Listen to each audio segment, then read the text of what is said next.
Penjabat Bunda Pendidikan Anak Usia Dini atau PAUD Aceh Besar Cut Reski Handayani SIPMM mengukuhkan Bunda PAUD dan Pokja Bunda PAUD Kecamatan se-Kabupaten Aceh Besar di Molego Bupati Kota Janto Senin 3 Oktober 2022. Saya Cut Reski Handayani SIPMM PJ Bunda PAUD Kabupaten Aceh Besar dengan resmi mengukuhkan saudari-saudari sebagai Bunda PAUD Kecamatan se-Kabupaten Aceh Besar. Dalam sambutannya, Cut Reski mengatakan percaya para Bunda PAUD dan Pokja Bunda PAUD Kecamatan akan melaksanakan tugas dengan sebaik-baiknya sesuai dengan tugas pokok dan fungsinya.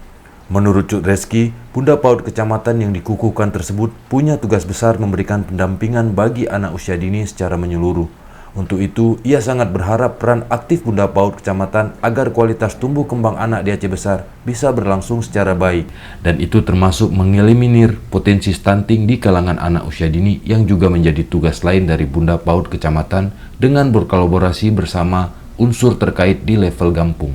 Sementara itu, Ketua Pokja Bunda PAUD Aceh Melani Subarni meminta agar Bunda PAUD Kecamatan dapat membantu Bunda PAUD Aceh Besar dalam menyukseskan kegiatan dan bergerak bersama menuju PAUD berkualitas demi membentuk generasi penerus bangsa yang cerdas dan berakhlak mulia. Pejabat Bupati Aceh Besar Muhammad Iswanto SSTPMM yang hadir dalam kegiatan ini menyampaikan selamat kepada Bunda PAUD Kecamatan Aceh Besar yang baru saja dikukuhkan. Ia mengingatkan agar mereka dapat segera melaksanakan tugas dengan tanggung jawab yang telah diberikan secara rinci dengan maksimal, dengan harapan mewujudkan generasi Aceh Besar yang berkualitas, smart, dan punya daya saing di masa depan yang tantangannya pasti lebih kompleks.